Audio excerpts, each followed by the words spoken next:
was platinum. Hey, what's going on, everybody? I'm RowLow. I'm Tall Josh. This is Cool House Vibes, Look at that. where we talk about everything. And anything. And we're live. Yeah, we are. Hello, everybody. How's it going? Pretty good. Sweet. So we have pretty good. we have a special guest tonight. We have Rocki with an I, not a Y. Yeah, that's the girly version. You Hey, can guys. call her Raquel if you'd like, but I think Rocki's good. Yeah. It goes with your Instagram handle, Rockyard Yoga, or is Hell that yeah. rock That's right. _yard _ yoga? Yeah. Check her out. Break it up.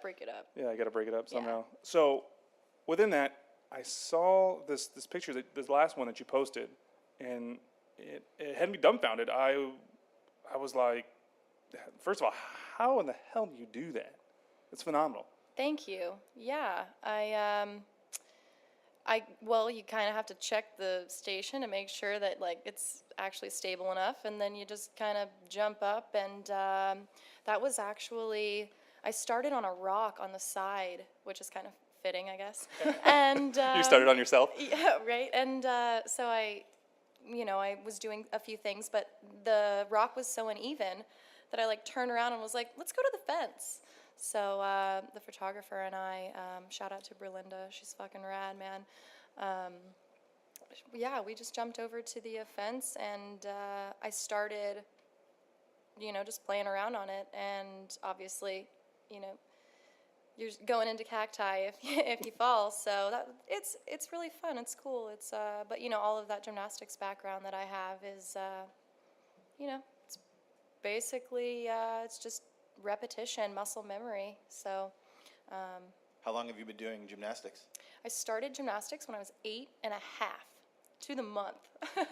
So my family actually wanted me to try karate, like taekwondo karate, and I was like, we walked into the studio and I was like, this is so lame. Ha! Yeah, right. So it was just like this giant, like kind of somewhere where we're sitting now, just like in a kind of an empty room, and like there's mirrors on one side of the wall, and then just like all 3 of the other walls are just like trophies. And I was like, and obviously you didn't see anything. So I'm like, yeah, no, I don't think so. Like, this is not what I'm working with. So I turned over to my family. I was like, I want to try gymnastics. And so the guy that we were talking with at the Taekwondo studio, he was like, oh, there's a gymnastics studio like right down the street, like a mile. Go check it out. And we signed up, and my sister's about 2.5 years older than I am. And we both signed up for like, a recreational session. And after the session was over, it was like an 8-week session, I was invited to the pre-team.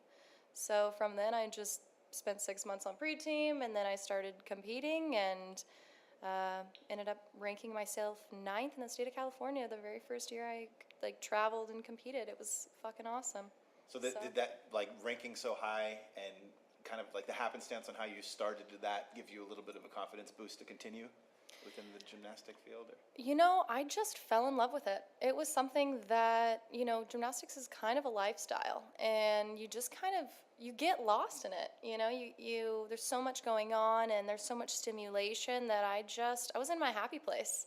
So before that, we were avid swimmers. Like my sister and I, we had a swimming pool at our house, and I played on the basketball team, like for my school, and I quickly learned that I was a really bad team player.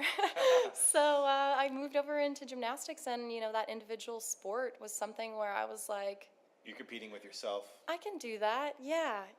So, and I was at the perfect age to really be able to grasp the concepts quicker than other kids, if you will, because I didn't have any bad habits as an 8-year-old. Most kids kind of start the sport when they're 3, 4, 5. And, you kind of have to, one, the kid has to really enjoy it and really want to be attentive to the corrections and the techniques and things like that. And for me, I was 8 and a half, and I just naturally picked the basics up. And to this day, I mean, coaching the basics is one of the best things you can do. It's, all of your high-level gymnastics is easy, actually, if you can master the basics, master the fundamentals. So Yeah, I've always. Did you just do primarily floor gymnastics? No, I was an all-around gymnast. So in artistic gymnastics, you do the vault, the uneven bars, the uneven parallel, and then you have the balance beam and the floor exercise. So you have the 4 events for females, and then males have 6 apparatuses, and that's like the pommel horse and the rings and the high bar, and they also do vault and floor as well, and then the rings. So. Oh yeah. Yeah, so which obviously men's gymnastics is way more like brute strength and like not so much flexibility, whereas women's gymnastics is more of a, There's art. more grace. Yeah, that that natural flow, if you will, is so important. So and being 8.5 or 9, 10 at that point, I knew what I wanted when I walked into the sport. So, which not a lot of young kids, when they start, they realize like this is my favorite. So, or whatever, I could take this for a long haul. So that's kind of how it all started. Yeah. Naturally transitioned into yoga. Yeah, it naturally kind of. Actually, I kind of went crazy. Gymnastics is so much of a head game. And you really don't have a lot of time to sit and think, and it's just not that. So I basically was coaching at the age of 15 and a half. I spent about 5-6 years trying to build up my experience as a coach, and I kind of went through a shift in my life where I was like, maybe coaching isn't something I really want to put all my time and effort into, because it's not helping me. I have so much to still offer, and I still was a very capable gymnast at the time. Even now, I'm still a very capable gymnast of high-level gymnastics, and so it's fun to work with the kids. But I was like, I want to do more for me, and I naturally kind of was like, well, maybe the yoga will be great. And I found this amazing studio over in Chino Hills, and when I was living there at the time, and I mean, the very first time I walked into a studio. I was, going through the motions, and I literally, we stopped and paused in the middle, and I just started crying. It was like I found a new love, and I've been looking for that for so long, because in gymnastics, it's kind of an infinite sport.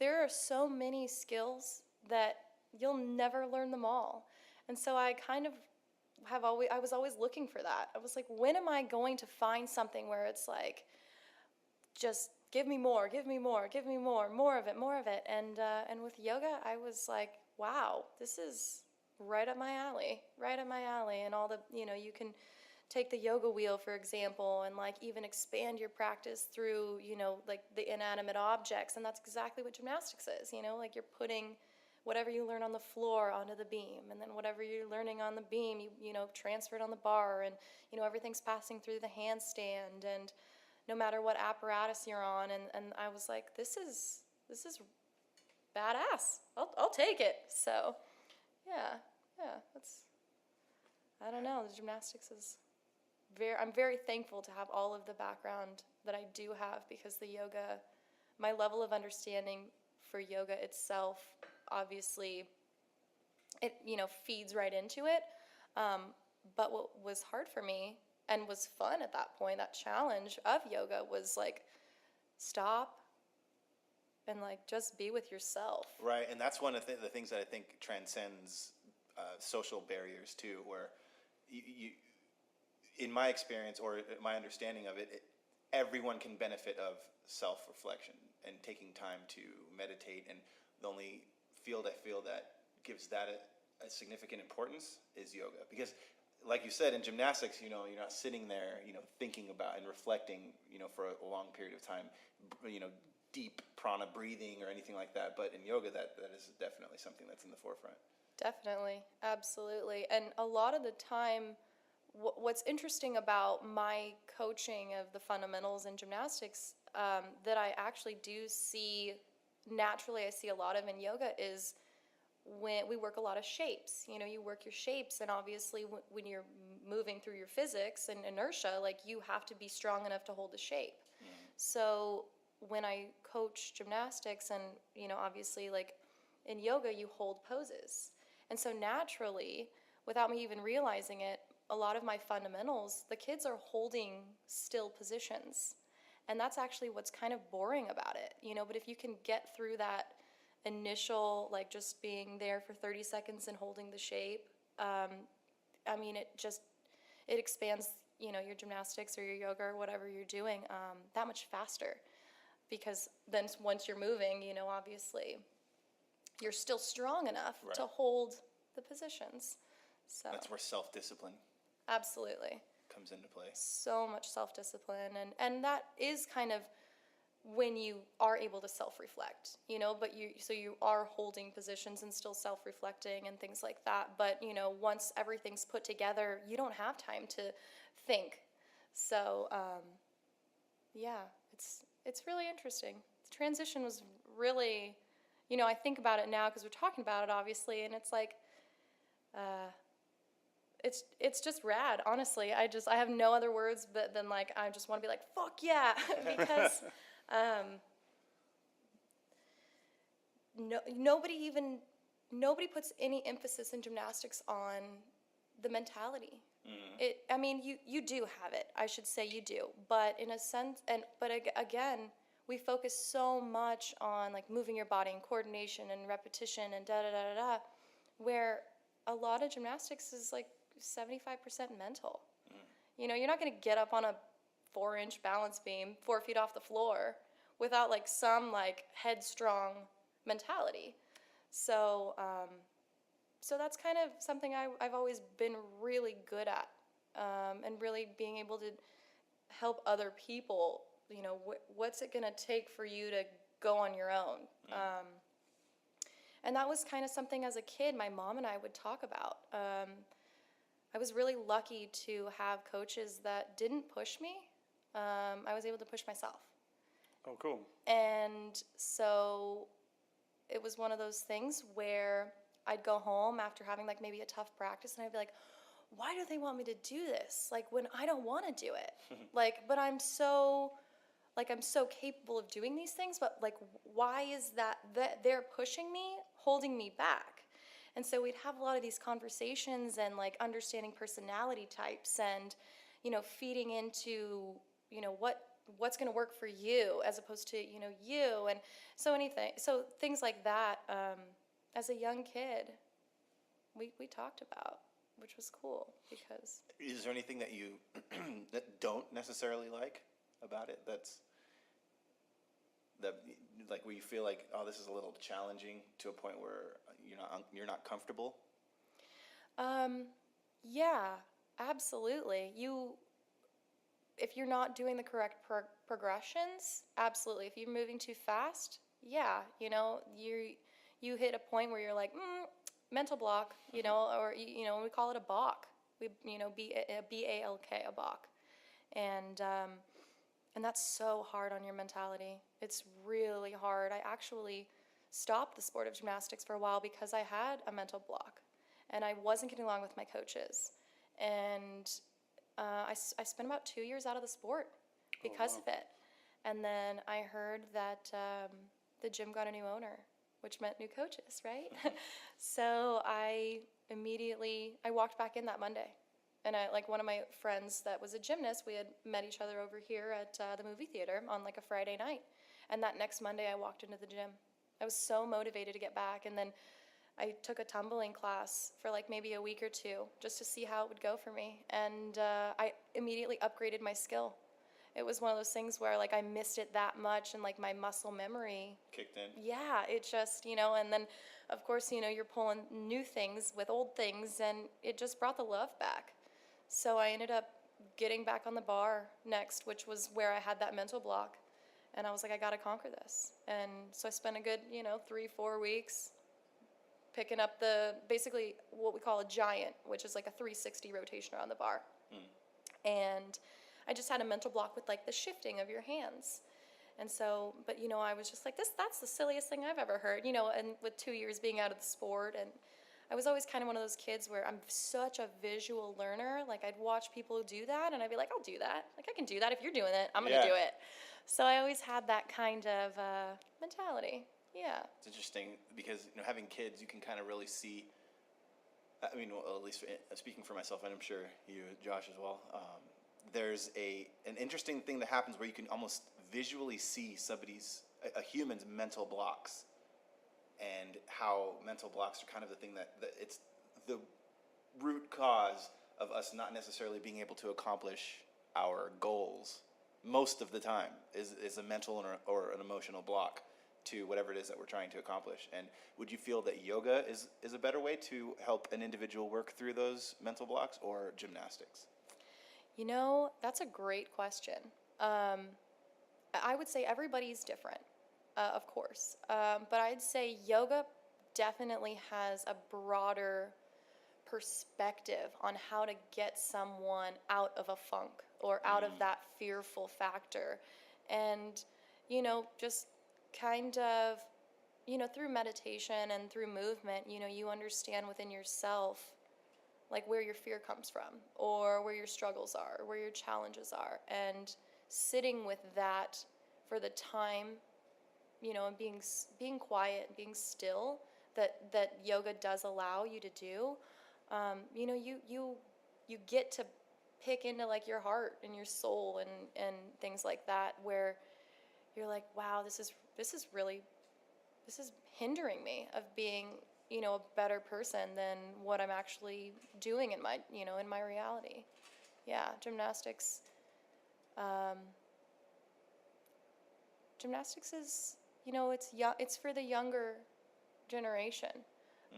Most of like I always laugh because like U.S. women's gymnastics, like they're 16, 17, like they aren't even women. Like half these girls don't even have menstrual cycles because you work out so much. Right. I did notice. I think it was, dang, how old was I? Probably like high school when I would always, maybe like junior high, when I would notice, I was like, geez, are these girls like even developing? Like what's going on? Or is gymnastics stopping these girls from developing how they're supposed to? And so like maybe you want to talk about that a little bit. Absolutely. Yeah. It's, and that goes into like the injury prone stuff, you take time off the sport and, everybody's like, oh, you're going to grow too fast because you are kind of stunting your growth. I mean, it's like a compression, every time you tumble, you're compressing your body into the spring floor and then ricocheting yourself off. So, with that repetition, you are hurting your body. But then you get over the bar and then then you are lengthening. So it's every coach is different. For me, I'm not a repetition type of person. I really, I want the kids to hold shapes before they do the repetition. That way, when they are doing the numbers, it's really beneficial, and then you can move on. You move on to the next thing. But yeah, in a sense of all of that stunted growth and the development, I mean, a lot of the body, when you're using all your muscles, that's testosterone. Like you're releasing all that testosterone, and all the estrogen is just like back burner, basically. Evaporating. Yeah. Evaporating. Yeah. The case of evaporating estrogen. Yeah, that's wild. And that's what happened. So, and when I took that 2-year break, that was when everything happened for me. Like I developed, and then I was like gaining weight because you're used to 4-hour workouts and you're eating whatever you want, and then at that point you're like, hey, something's different. And then you're growing, and obviously you're like, boys, this is exciting. So you're going through all that, and I'm really lucky because if I didn't take the 2 years that I did and actually grow to that level that I as far as developing, I probably wouldn't have come back into it with the wherewithal, if you will. You're wiser. You're wiser, and you also I was able to grow without having to go to the gym and struggle. A lot of kids, when you are growing, it's so frustrating because your whole body's off equilibrium. Like imagine when your legs get longer, and then all of a sudden, you put your hands down, but your legs meet meet the floor faster Imagine. than you're normally used to. And these things are really frustrating. And so for me as a kid, like I can see some of the kids growing and I'm like, you're done. Like just go do something else because you're frustrating your brain more than it's really benefiting your body because your body's just growing. Right. Yeah, it's crazy. Now, when you started off with gymnastics, what was the cycle at which you had to learn? So you had to learn one thing, then you had to learn the other thing, or did you do them all kind of at once, or how does that go? How did that go for you? Well, for the most part, you're either doing 3 apparatuses a night or 4, just depending on your, the time spent that you're there. So when I first started, you go for like an hour or whatever, and then when you're, asked to go to the junior team, you pretty much bump to like 3 hours. So that way you can stretch. We always, stretch, strengthen, hit an apparatus, rotate to the next apparatus, rotate to the next apparatus, and then you either like, finish off with some strengthening or some stretching or whatever.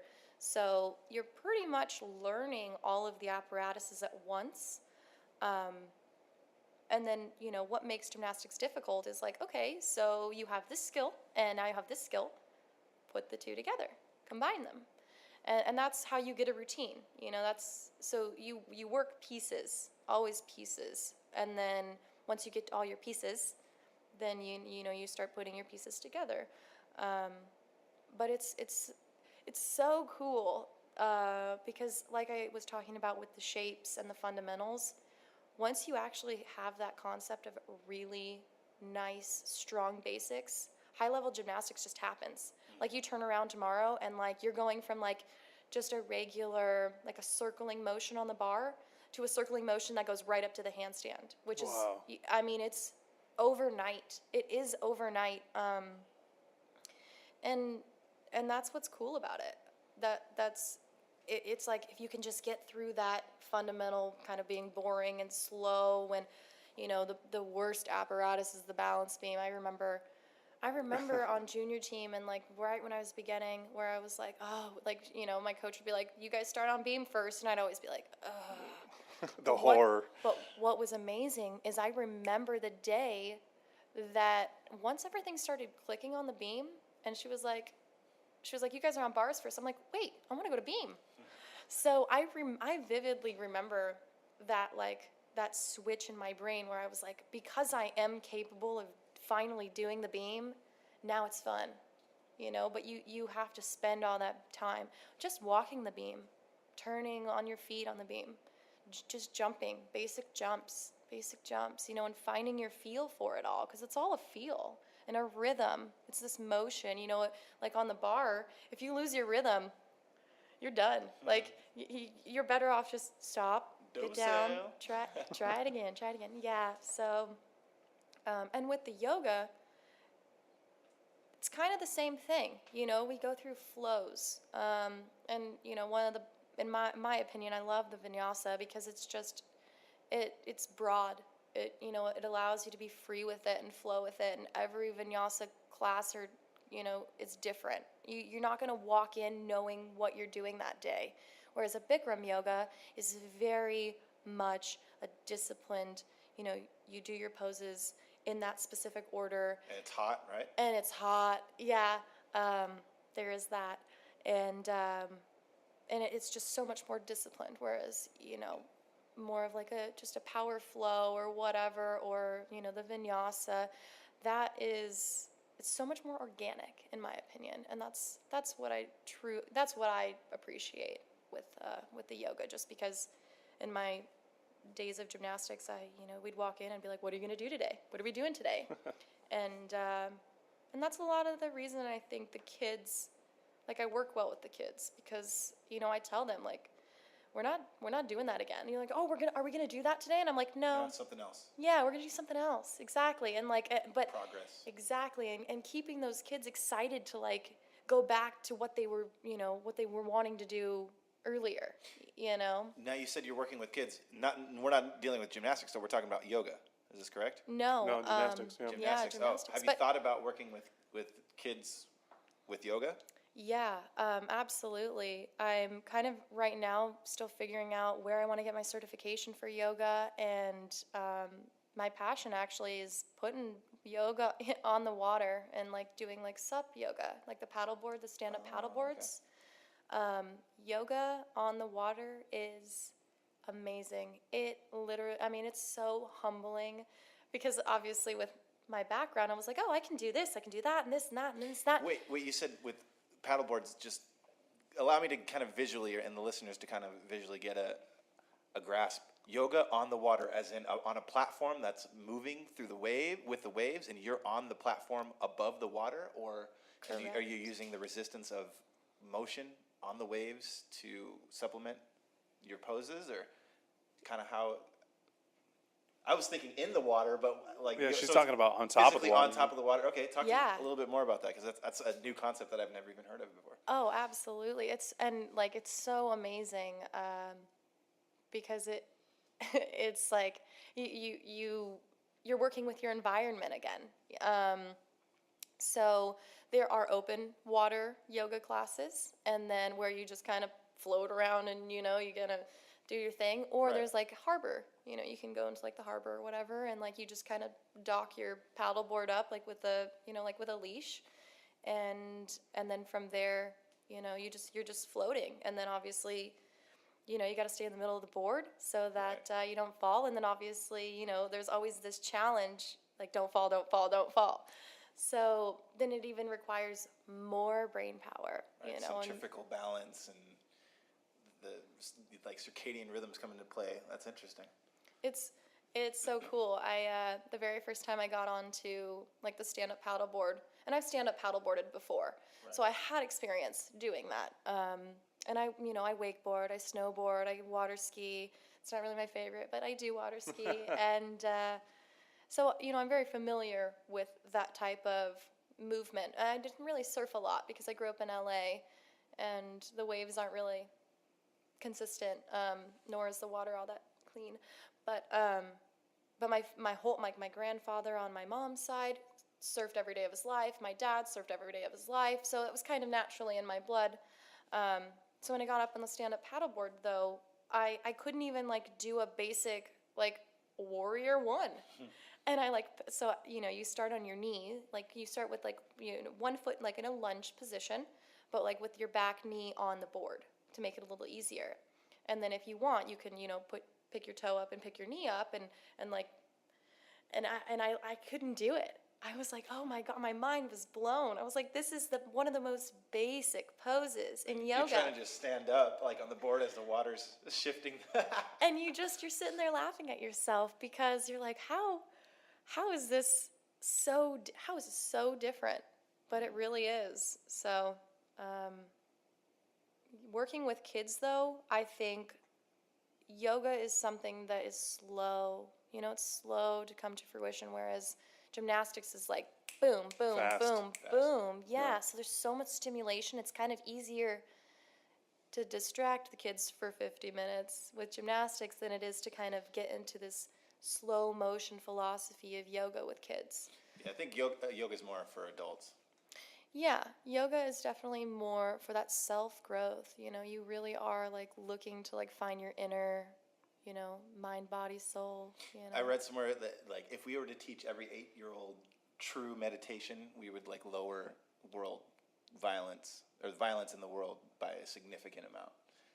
Just by at least getting them some basic concepts of what yoga entails. How to breathe. Right. Holy moly. Intentional breathing, right? With Yeah. the stomach and diaphragm and Yeah, and there's so many different kinds of breath, which is so cool.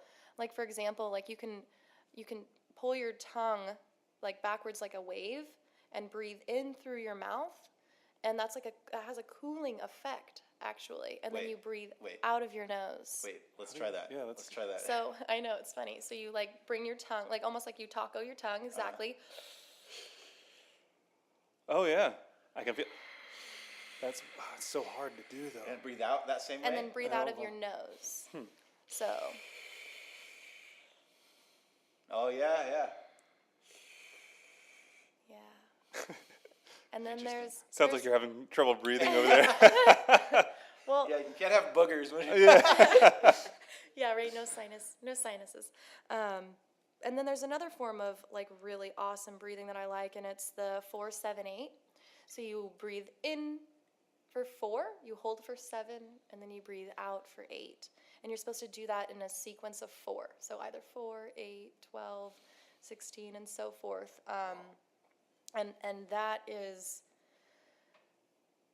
really allows you to focus on the breath. Because a lot of the times when you breathe, you get distracted with so many thoughts, and that's a lot of what we teach is, or what is taught is like, okay, focus on what you're thinking about, and then focus back on your breath. Like notice those thoughts, but then bring it back into your breathing. Right. Would you say that it's important to use the breath as a catalyst by which to kind of let thoughts enter and exit?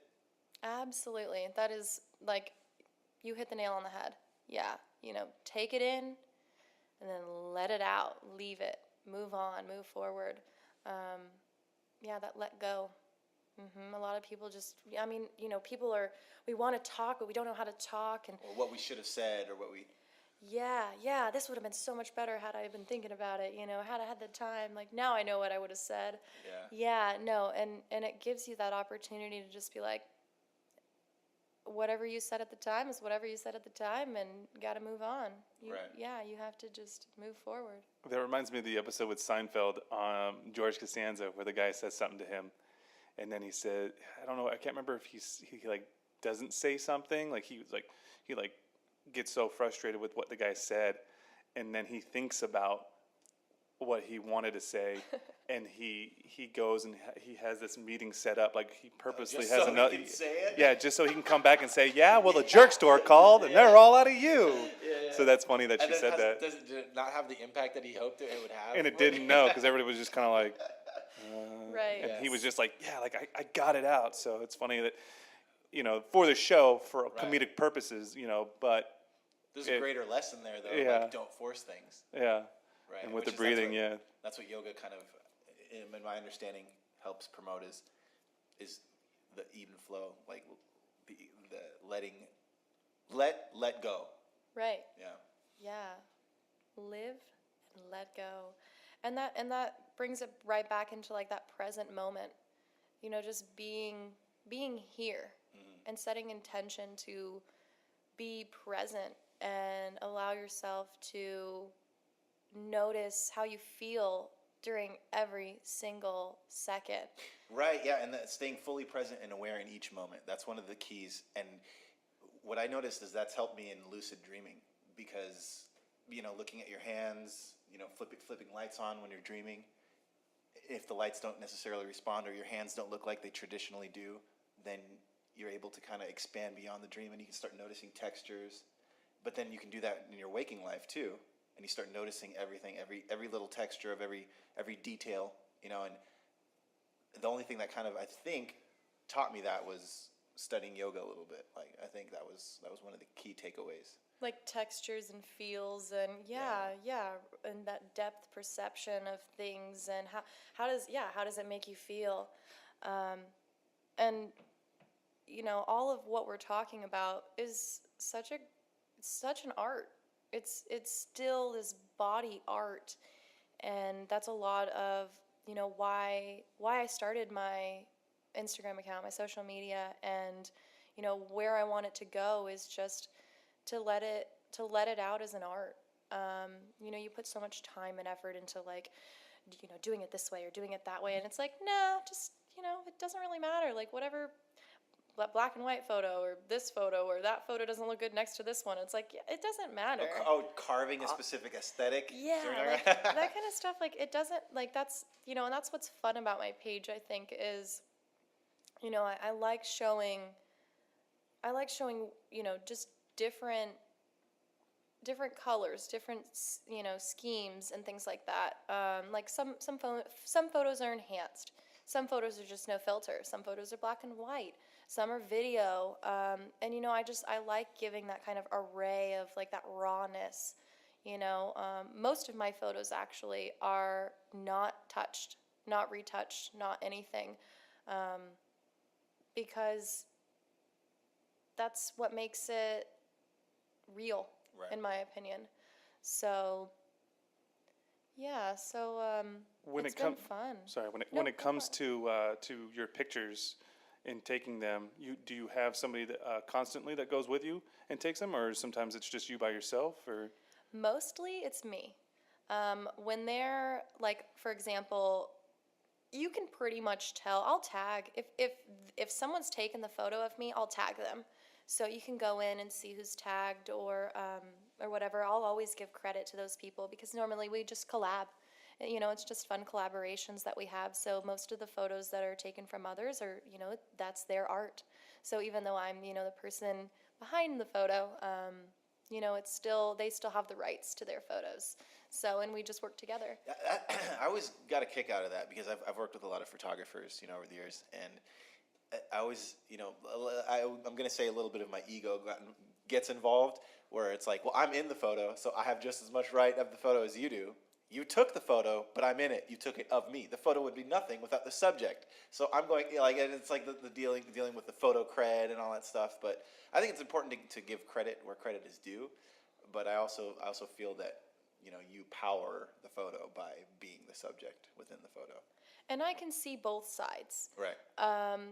You know, and sometimes, like, for example, I had a miscommunication with one of my photographers, and, you know, there was a rule that I wasn't allowed to edit the photo, or like other people weren't allowed to edit the photo, but I didn't understand.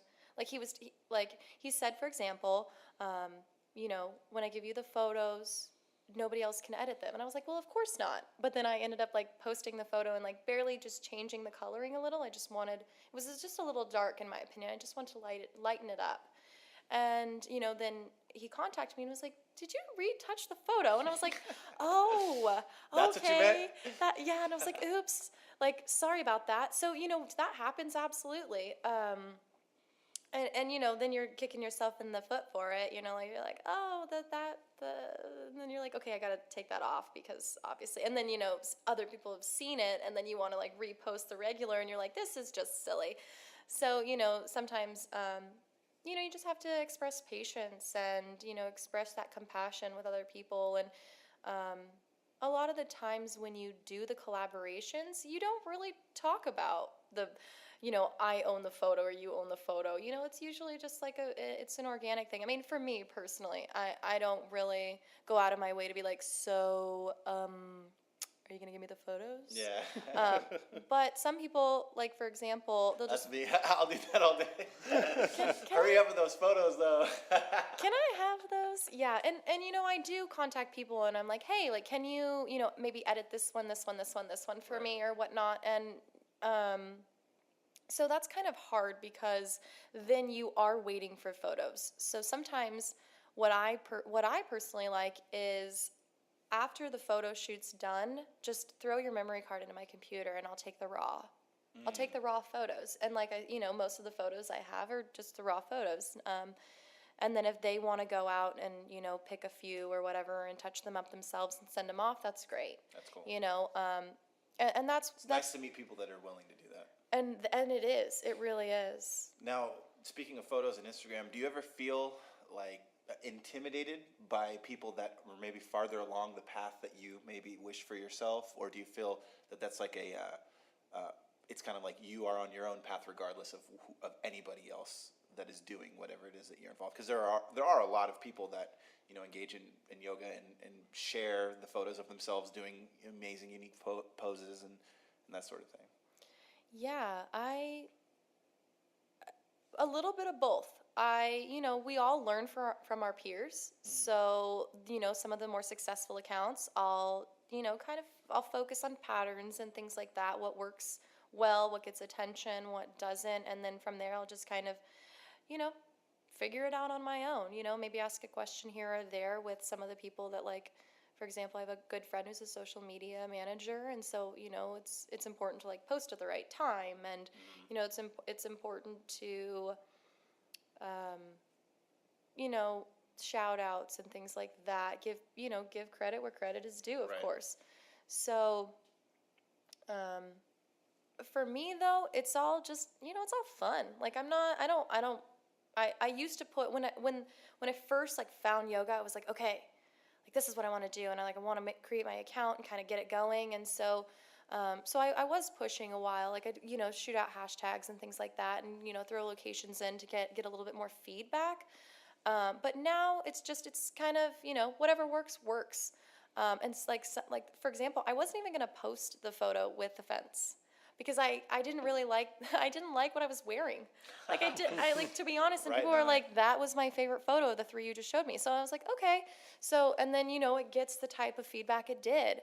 And a lot of the things that's hard about managing your own account, you run into that. You're like, oh, everybody liked that one? Okay, cool.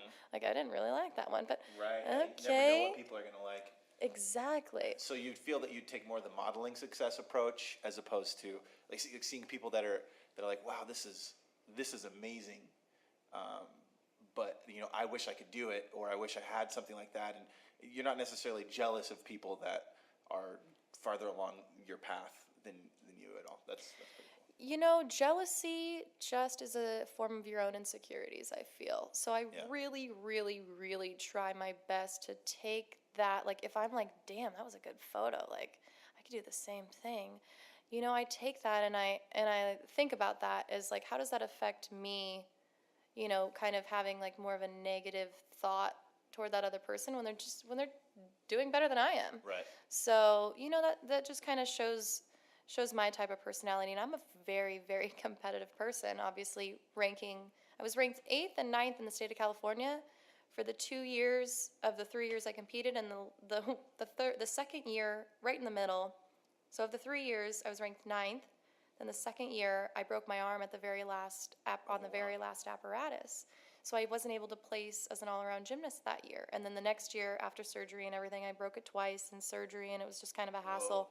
Broke both of the forearm bones. Where? Right in the middle. So I have. Oh wow. Yeah, I was so excited to get the cast off, and the doctor was like, "Okay, you're 100%," and I was like, "I'm 100%," and so I was like, "Well, I'm going snowboarding this week." So, Oh no. it gets better. So I brace the arm, and I'm like babying my arm, and like I'm snowboarding, and I'm like so happy because my whole family's been going snowboarding this season, and they went like 3 or 4 times that season without me, and I was like, this is torture. So I'd go, stay at grandma's or whatever, and I went back to gymnastics that Monday and broke my arm in the exact same spot. It wasn't even snowboarding. It was like going back to gymnastics and just all the pressure that I jumped back onto my arms doing a back handspring on the balance beam. Your muscles weren't where they needed to be. It was the fact that the break was just not fully attached, because bone basically grows around a break. Right, and there's calcium deposits and. Exactly, and it just was too weak. It couldn't handle all of that pressure. So the compression, basically, and so I stood up and I was like, I broke my arm again, and I was so pissed. I called my mom and I'm like, you have to come get me right now because my damn arm is broken again. And like my mom's like, oh, geez. So the doctor, when I went under anesthesia, he tried to do like a non-invasive fix and just like by setting it again, and it just went right back into like the broken state. So he was like, okay, we're gonna have to go in and put a titanium plate in there. So I have a 4.5-inch plate in the arm and 6 screws, and that's in there forever. So if I was to ever break the cyborg. Yeah, right. Cyborg gymnast. Bionic, but it's titanium, so it's so light. Like I don't go off in the metal detectors or anything, But if I were to break the bone again, I'd either like break the wrist or like the joint, like the wrist or the elbow, or like above or below the bone or the plate, excuse me. So which is kind of crazy. So like this is like my bionic arm, but does it help you do more poses, or like do you feel like it benefits you, or does it detract a little bit? If I don't use it often and I like all of a sudden like get up and do something crazy, it'll be, it aches, but so I'll kind of give it kind of a massage or whatever, but I'm not really limited by it at all. When I put my arms behind my back in like prayer hands, then I do have trouble getting my like the bottom of my palms together, because that one arm doesn't really go. And because the arm was also in, I had a full arm cast for about 8-9 months. I think it was like, right over 8 months. And so the shoulder actually, I have a stiff left shoulder, if you will. And one time I was stretching it, trying to get it to get to the right, and I hurt my shoulder. So because I had overdone it, and shoulders take so long to heal. They are so fickle. So you really have to be careful. You really once you do it once and you're like, okay. Right. Actually, once I broke my arm twice, then I was like, well, maybe once you do it once, you should probably be a little bit more, timid. And then, your body will tell you when you're ready to get into poses and things like that. So, That's wild. yeah, it's Imagine breaking breaking one bone twice the same way. yeah, same way. Because you feel like, okay, I'm 100%. I know. Freaking doctor. Well, and what's funny, he's like, why am I seeing you in here again? I was like, Doc, you said it was 100%. So I went up. Don't tell a gymnast that Yeah. she's 100%. So I went 110% that time. Yeah, and what do you say? And what's funny, the reason I went to this doctor was because one of my good friends at gymnastics, she had just broken her arm. And so this was the doctor she used. And so we were referred to him, and they were, it was a father-son. He was just creating job Practice. security for himself. Exactly. Imagine. Sneaker. He's like, yeah, go out and do that again. It'll be fine. I'll see you back. I'll see you back in 2 weeks. It'll be great. So, You come in and you're just like, it's all like this, and you're just like, so this isn't how it's supposed to be, and I need to compete. So what are we gonna do about this? Yeah, what do we do? Actually, what's super interesting about me is I have high pain tolerance because that's just the way gymnastics goes. You kind of suck it up or you don't. But Have you given birth? no. That's your test. That's your ultimate test. From what I hear. Yeah, I don't really do well with all of that. So, yeah, that's a whole nother side of the spectrum. I don't really do well with any of that reproductive stuff. Every month I'm people know it's stay away from her. She's not feeling well. But yeah, what was I gonna say about the Pain tolerance. The pain tolerance, I hated needles so much. I still hate needles, even though I have a few tattoos or whatnot, but I don't like that, I don't like the thought of a needle. And I think maybe just because I was scarred as a kid, they were like, this is what you're getting. And you're like, there was no compassion toward it. This is going to help you. This is preventative or whatnot. So I had the doctor set my arm without any anesthesia or, without any, he would numb the arm and then set it back into place. And I was like, no, you're just going to set it back into place. It's fine. Just do it. So there was some screaming? No, I literally, toughed through yeah, it? I just was like, meh, and he was just like, and I was like, it's great. So, yeah, and maybe thinking back on it, maybe that was one of the reasons that it broke again. It maybe wasn't exactly set where it should have been. So because of my, resistance to getting numbed, and maybe the doctor went a little bit less than he should have because he was, obviously trying to Work with you. cater to, some of the things that I was asking of, as a middle schooler. I was in sixth grade. Oh, wow, yeah, sixth grade. I was in sixth grade when that happened, so I was very sure that was not going to happen to me. I was, very set in my ways, if you will. But again, I have tattoos and stuff, but I just, something about, maybe because I'm such a visual person, it's you see a giant needle and you're like, is that normal? I don't really like that. But my sister, on the other hand, she's like, what else do you have? Prick me all the time. So, and I was like, dude, you're weird. You are weird. No, my wife's the same way. She does the needles. She likes taking the blood of people. She's like, when we first met, she was like, I love your veins. I want to practice on you. And I was like, you stay the fuck away from me with needles. I hate them. Even in the Navy, being in the Navy, yearly they have to give you the shot, and yearly you have to get your blood drawn. And there's this one time where I'm sitting there, and the guy's like, "Oh, it collapsed." Taking my blood, he was drawing my blood, and he's like, "Oh, your vein collapsed." And I looked down. Not only did my vein collapse, I collapsed too. The next thing I know, I'm waking up and I'm like laying down in like a chair deal. I don't know what they call that. And I'm like, what? Like in my brain, I'm like, what happened? And he's like, oh yeah, so you passed out. And I was like, so I'm probably gonna have to tell everybody from now on when I go get this done or get a shot that I need to sit down and lay down because.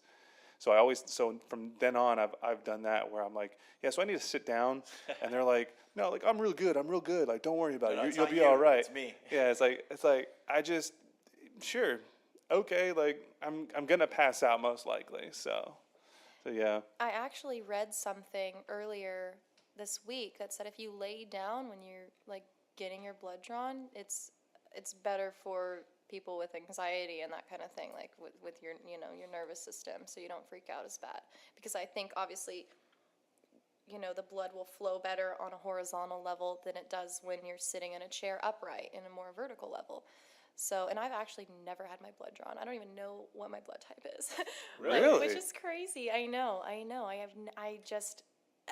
my friends would donate blood all the time, like for the blood drives at school, and I was like, hard pass, thanks guys. Yeah, needles. I'll pick you up in the inn for like moral support, but I don't think I can do that today or tomorrow. My wife, she loves giving blood. She tried to talk me into doing it, and I'm like, I am not going to do it. Like, I understand that it helps a lot of people, but I can't, I personally cannot get over, even though I have, like, in the Navy, I have to do it. Like, there's no, like, no, I'm not going to do it. It's like, they tell you, we have to get your blood. We want to make sure that you're not going to pass on any, like, blood transfusion, like HIV. The main thing is the HIV. Like, they want to make sure that at no point you have HIV so that, if something happens on the ship and you get cut, and somebody touches it or it gets in somebody's eyes and whatever. Right. So they want to make sure that that doesn't happen. So, yeah. So in doing that, I'm just like, no, I can't. I can't do it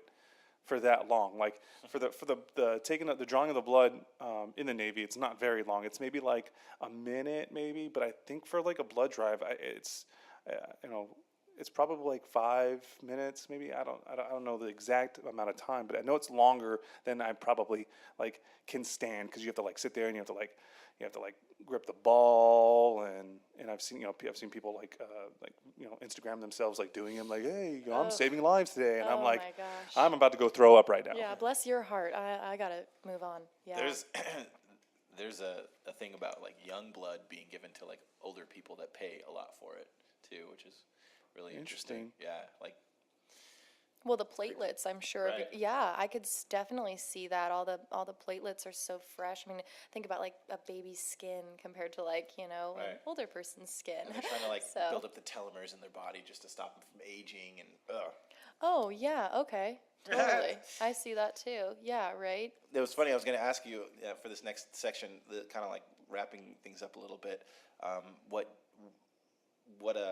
What are some red flags to watch out that you watch out for in daily life? And we can always obviously check out needles. Right. Yeah, slow drivers too. You know, weary. I'm very weary of slow drivers. No, I drive a lot, so. Back and forth from. Yeah, my family grew up in L.A., Torrance, and from there we relocated out here because my family went through a pretty heavy divorce during the Great Recession, if you will, in 2008. So. Sorry. No, it's all good. I mean, we all live and we learn. Mm-hmm. So rather than going to school out here after I graduated high school, I went to Orange County. So I stayed with my aunt and my uncle, and I tried to basically build my gymnastics career out there. And then from there, I was like, well, I have some time. I'll start school.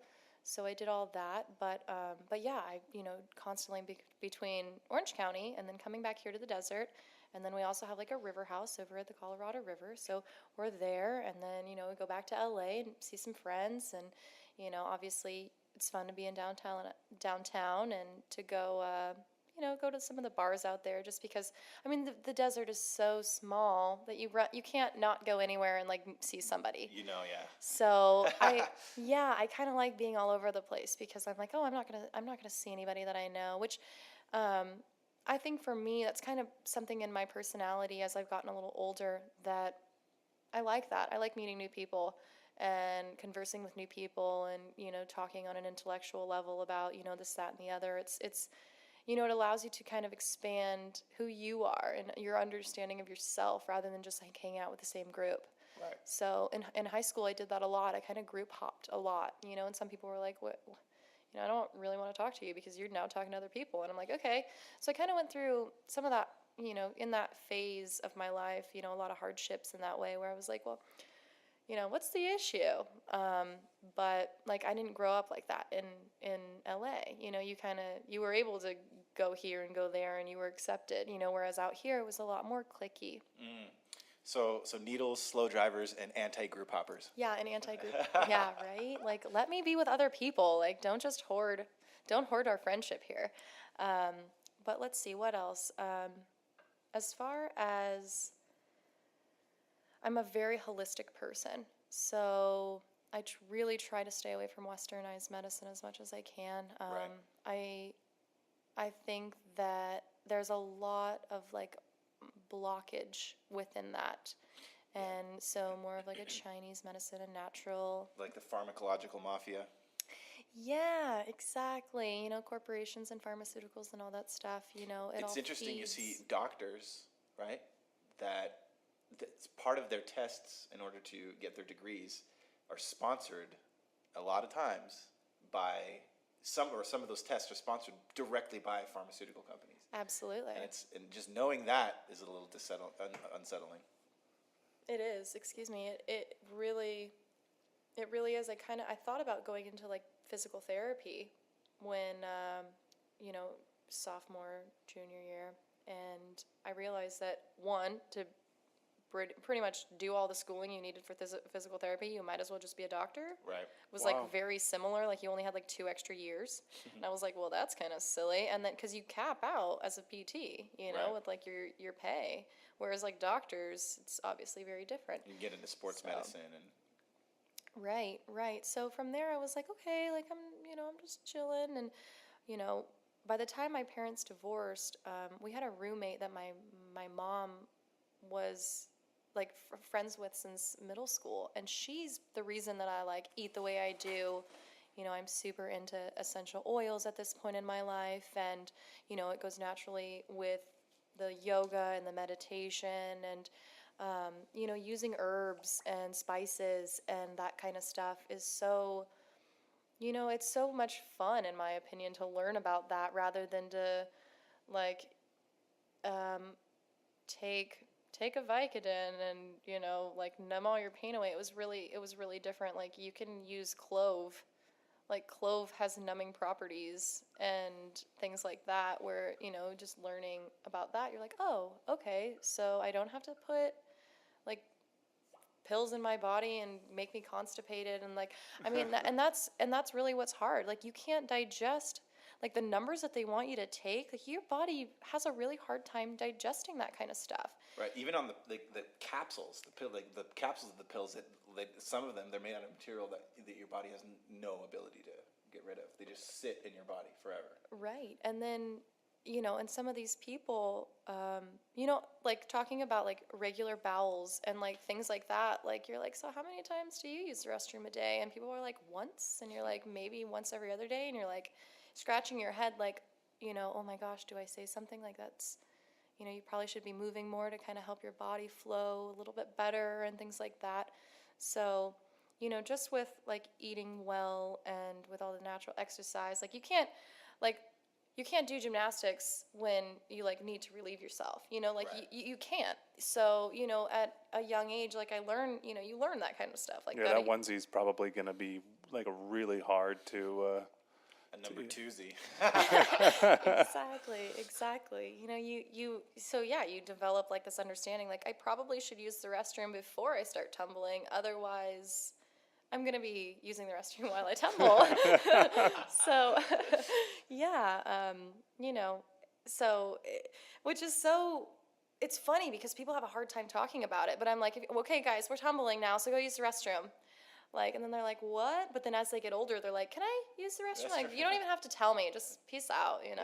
Yeah. Just tell me you're going, and like, you don't have to ask me anyway. So how do you feel about veganism, being holistic, and like I'm kind of interested that you said you're not a vegan. Is that correct? I'm not a vegan, but I was watching, what movie was it on Netflix? It was that, What the Health. Oh, Have you seen that, What the Health? Yeah, a little bit of it. Okay, so, and it does have some, bias, There's an opinions and agenda. Yeah, there's an agenda for sure. So my ex-boyfriend and I at the time, we were like, all right, we watched the movie and we were like, let's do 2 weeks vegan, see what happens. So my whole family jumped on the bandwagon with us, and I cheated like after 4 days with a chocolate chip cookie. Like I couldn't do it. Oh, dairy. It was dairy. It was, yeah, it was probably dairy for me, which I try to stay away from dairy, which is funny, because it just doesn't really agree with me. And my face breaks out and the whole 9 yards. They have pretty dry skin and like eczema and like that kind of stuff will just make it flare up.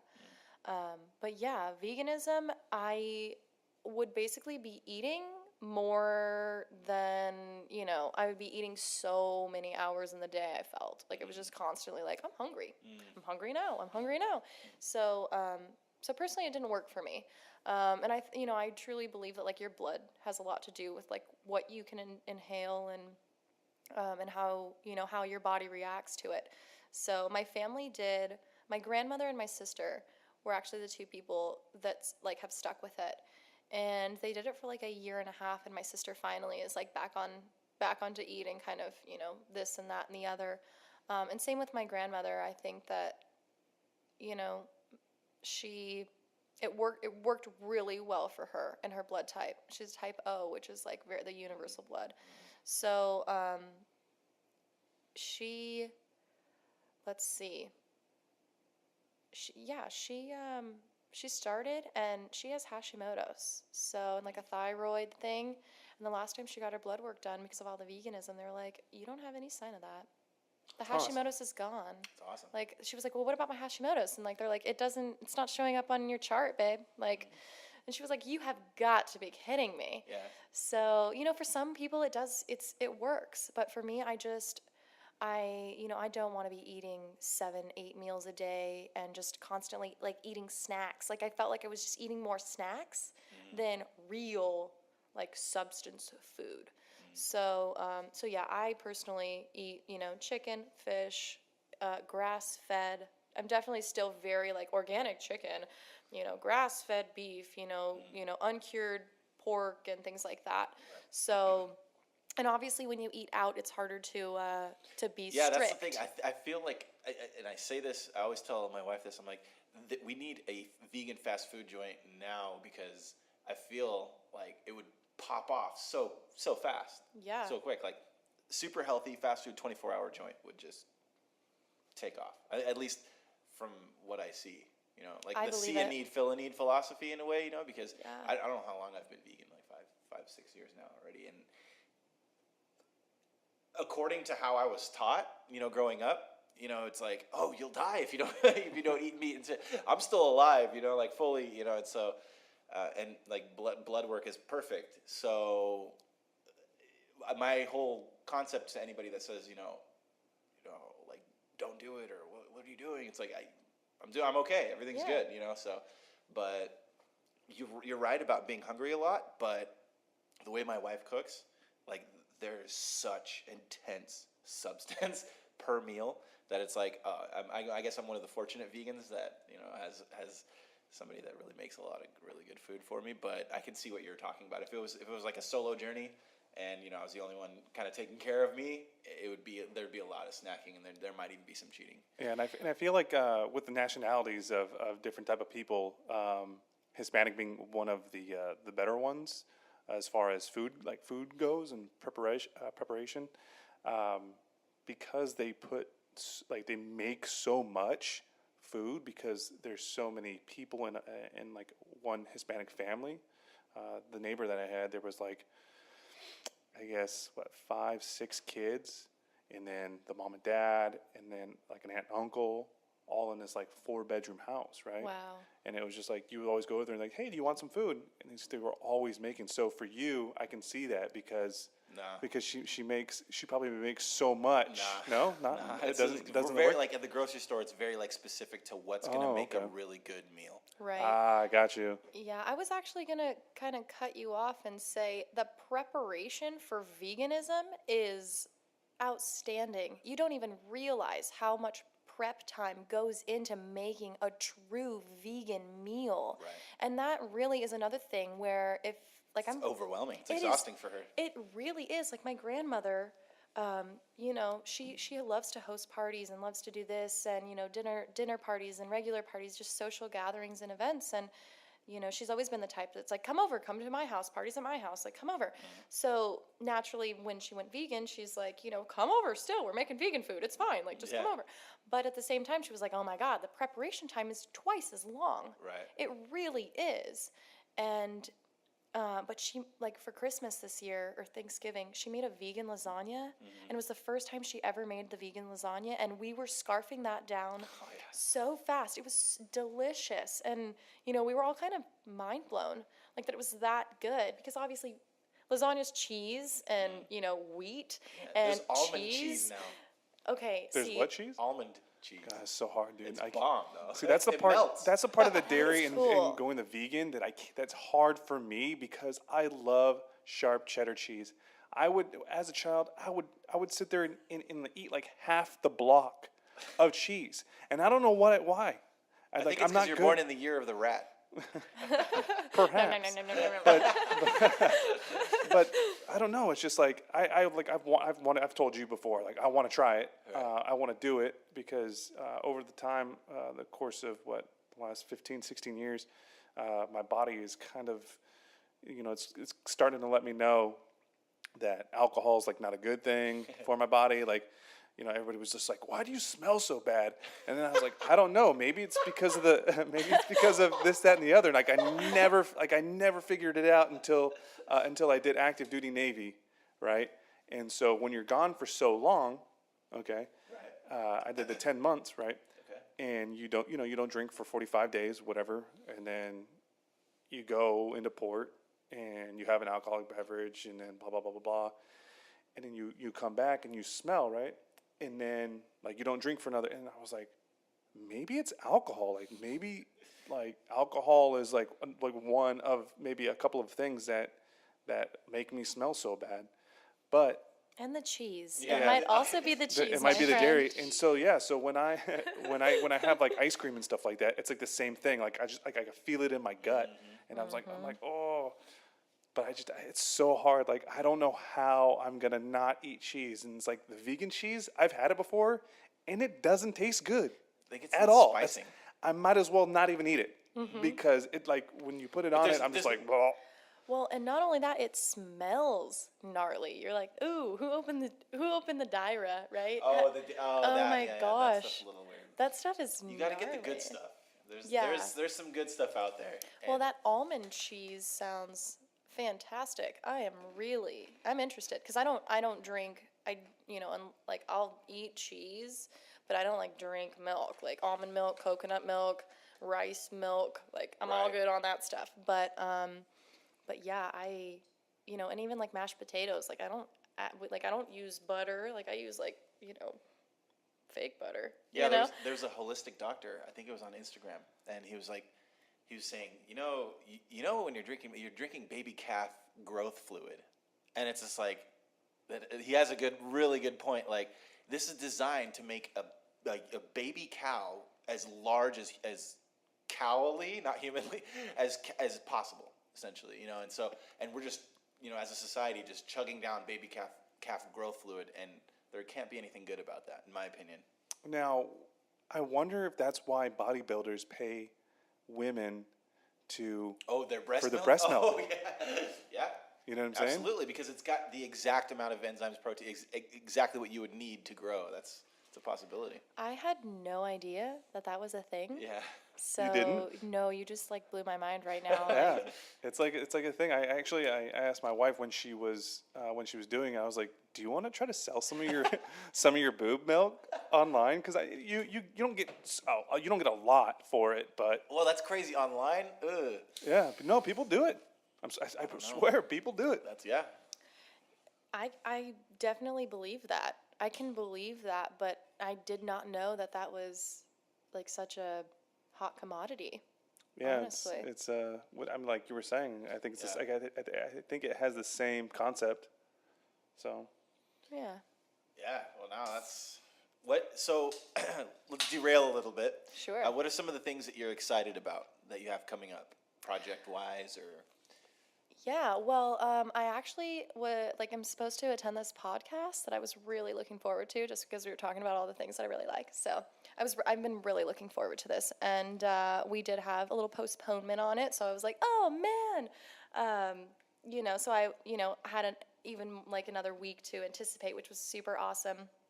And then I am because I moved back to the desert for a hot second. Just kind of transitioning in between jobs. I'm substituting at the gym, but it's not something I really I don't want to take my own group and then have to leave again and basically like break 8 kids' hearts, because Right. I'm like leaving. And then, you develop so many relations with these kids and they're Right. like, what's going on? So it's better if I just come in and like be a sub. So, so I applied for kind of an active, like a yoga wear brand. So I had a job interview on Tuesday, and I should hear back tomorrow to hopefully I get the job. So fingers crossed for me, Fingers guys. crossed. Thank you. Yeah. So And that's toes. yeah. Thanks. Right, and the toes, and the legs, and everything. So that's something I'm looking forward to, and just finding a really good spot for my yoga to get my yoga certification. That's really the next journey. It is slightly costly, so I've just been kind of sitting, one, you really have to do your research and really find what you want, because the money that you're putting into it is, it's Substantial amount. yeah, it's a substantial amount for you to be like, I don't really want to spend that if like this is all I'm getting out of it. I really want it to be, most of the time yoga certificate, like the 200-hour yoga certification, for example, you have like maybe 3 emphasis. So if you're doing like a vinyasa and a hatha and a yen, for example, or, there's like, or Ayurvedic or whatever. So, there's like 3 or 4 emphasis on like different types. So you really want to make sure that the emphasis that you choose are things you're really going to be able to use when you're done with the cert. So so that's kind of where I am right now, and I just I got a phone call today after reaching out, to someone out here in the desert, and she hit me up this morning and was like, "Give me a call." So I called her, and she gave me some resources to, maybe this person would be good for you, maybe this person would be good for you, and things like that. So and that was just earlier today. Oh, that's awesome. Yeah. So next week I'll be spending some time on the phone talking to people, maybe meeting up with some people and kind of help, because it's what's so cool about the yoga community is there's so much support. And there's not, unlike gymnastics where it's such a competitive environment, yoga is not like that. No. And I really enjoy that. I really, really have seen like myself and other people have like been complimenting me lately, like just being so much more of a positive person and more of that team player that like I really wasn't as a gymnast. I was like, it's all about me. And like, yeah, I'm still your teammate, but I'm competing against you. So, I hope I'm sitting on higher than the podium than you are. I Gold, really, baby. yeah, Right? right? GOLD all the way. So that's something I really, really am looking forward to, is just having the resources and other people like coming together. And for example, I met someone, the person that like kind of has been helping me with the social media and just, kind of helping with like the analytics and all that stuff, kind of understanding that, how is that really kind of working to my advantage? How can I work that to my advantage? And he just got a job, and one of my girlfriends has been looking for a job, and he was like, why don't you hire? And I was like, no, like I'm looking to like, keep going and traveling and moving. And I was like, but I know someone that's really interested in a job. And she texted me this morning. She's like, I got the job. Like, I am so thankful. Like, this is so awesome. I start on Sunday. And I'm just like, thank goodness. So it's really good. It comes back, that good karma is it's just revolving right now. And I'm really going through like a super huge awakening. So I'm really excited to just keep it going. Keep the positivity going, and finding what makes me truly, that purpose, that existence, that purpose to exist, and I love helping others. I truly do. I found like when I was on a similar path, a long time ago. You mentioned that there's Ayurvedic elements to what you're studying, and I noticed that there's many different parts. There's the yoga element, there's the medicine element, there's also the astrological element.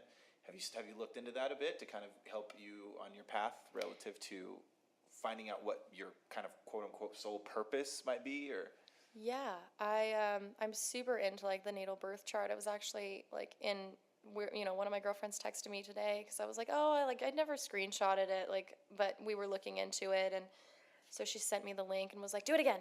So that was earlier today too. So much stuff has just been happening, like just so organically and naturally and like free flowing. And this morning I was supposed to do a sunrise yoga, like hike yoga with one of my girlfriends. And, for some reason she just woke up, she wasn't feeling well. And I was like, it's fine. No big deal. We'll meet again later. And, but then again, later we were talking about the birth charts and, how that kind of stuff definitely has a lot to do with your understanding of who you are, in my opinion. And I've really, I was always kind of into the astrological signs and things like that, and Chinese horoscopes and zodiacs and all of that nonsense. It's just, take it as it is. You can believe in it, you don't have to believe in it, but it's good to know. I use it as a tool. Yeah, it's good to have some knowledge about it, and some things will apply to you more than others, of course, and, but everything in moderation. Someone asked me, because, I'm so into essential oils, she's like, so what if you, use every single essential oil that you have, every day? Is that beneficial? And I'm like, well, are you going to take every single, westernized medicine in the medicine cabinet, exactly. every single day? I don't think so, hun. So she was like, oh, okay. And I was like, well, exactly. You walk in and you look at your plethora of whatever you have and you're like, how do I feel today? This, that, and the other. Or some days you don't even touch your essential oils. Lavender. Yes. The lavender is there's so much versatility with the lavender. It's amazing. Frankincense is another beautiful, beautiful essential oil. If you can ever get your hands on some, if you guys want some good oils, I got you covered. Nice. But, Nice. oh yeah. She's the oil plug. Yeah, I do. And, I love essential oils, but I really just share it with my friends and family. I really don't try and, I just don't try and upsell it. I really, naturally, I believe in it so much that I'm I want to share it with you. I don't want you to, have to pay, above and beyond or whatever just to get the good stuff. So, yeah, those are things that, I've naturally been super into for the past 6 years, I'd say. I'm probably the same with cards, people's cards, what card they are. Oh, yeah, you are. You've been for a long time, too. Yeah. Cards? Yeah, well, I mean, it's a combination of astrology, numerology, psychology. Okay. And it's an ancient science, but Cool. it's the thing about it for me, I'm the ultimate skeptic when it comes to life, right? Everything has to be proven scientifically to me. And so this is the one thing I found that's been testable in the environment, and the way that we can kind of test it is through the celebrity landscape, because every celebrity has a card, right? And invariably, 99.9% of the time, they act within the confines of that specific archetype, both on film and in personal life. And it's just so weird to be able to just study and be like, oh my goodness, that they are that card. And then it naturally extends to your personal life, and then obviously yourself, what card you are and how that relates to your interpersonal relationships. Cool. Yeah, it's pretty dope. It's based on like the month and the day that you're, well, it's based on the day, the specific day that you're born. Okay, see, and I very much resonate with the number 5, and I was born, I'm actually, my birthday's, I'm March 5th, so my birthday's, makes sense. my birthday's on Tuesday, guys. Happy early So, early thank- birthday. thank Tall you. Josh is looking at me like, okay, what card is she? Yeah, exactly. you, Give me that you look. could see it in my eyes. Thanks. And I wanted to see how quick you would tell her. Yeah, no, okay, let's see. All right. Okay, so well, this is a really easy one for me to figure out because my mom was born on the 8th, right? Okay. And so she's the 2 of spades. Okay. So, and it cascades kind of like the matrix in a matrix order. So that would mean the 7 would be a 3, the 6 would be a 4, and the 5 would be a 5. Yeah. Yeah, 5. Number Wow, that's 5 of wild. spades. She likes number 5. Is Well, I mean, but it's just- interesting. It's not everybody that's born on the 5th is Right, is the number 5. exactly. Right, So that's so- almost. It's like really. You know what's super cool is I actually had this hunch in me that I already, like, I knew I was a spade, though. Yeah, the spade is the straw in the suit. It's the one that has to do with work, death, transformation, rebirth, old age, you know, and so and wisdom, right? Very and the cool. 5 of spades happens to be the card of the wanderer. Oh my gosh, And that's great. so the 5 of spades seeks experiences, many different experiences in life, and goes all the way deep into any kind of experience and grasps the whole entire experience. You thrive off of the experience element, you know, and it's sheer willpower too. That's is super. That's super awesome. I'd definitely be interested in talking more about this if you guys are for sure, because I've never really like looked into it or talked about it, and yeah, I'm very that even goes back into like why I like traveling so much and like going to different bars and people hopping and because I am like I'm all about that experience, and you can learn so much from just one encounter with one person. So yeah. It's really cool, right? Yeah, I think that's what drew me to you was when I met you. You were open. It was almost as if like we were destined to meet each other because of how open you were. Like you were just like blah blah blah, and then we were talking about that girl that was at the bar, and I was like, I bet you won't do that, and then you're like, yeah, I will. I was like, okay. Go for it. And so you got her to do what we had said, but I don't know if we talk about it, more. But Yeah, what? just the mere fact that you were down, you just barely met me, you were like, oh, challenge accepted. And I was like, hell yeah. And then I think the other part was, so when you're married, you have like certain guidelines, right, that you follow as a man.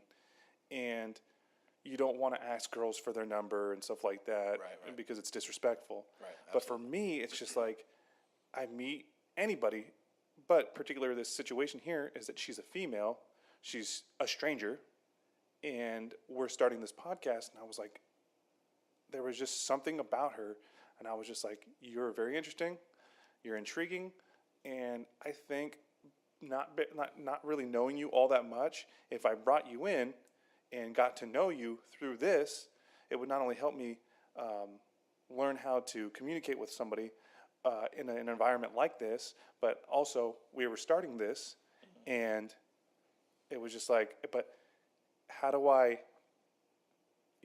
Subvert yeah, the like, traditional. right? Like, how do you boundaries. how do you like go back to your wife and be like, so I met this girl and I got her number and we're gonna do this podcast. But what's cool about my wife is that she knows that I would never do that, right? And so she's like, oh, cool.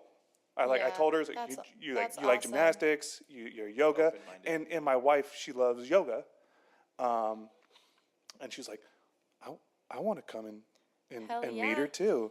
But We should have her on sometime. It's a bummer because my daughter is got the flu, I guess, and then my wife today was just like, oh, I'm not feeling so well, and I'm like, oh, God. Of course, the one day, and we were supposed to do this a week ago, but we'll do it again, and we'll have her in here, and I was like, man, maybe we could do video and like Rocki. We'll have Rocki. Yeah. we can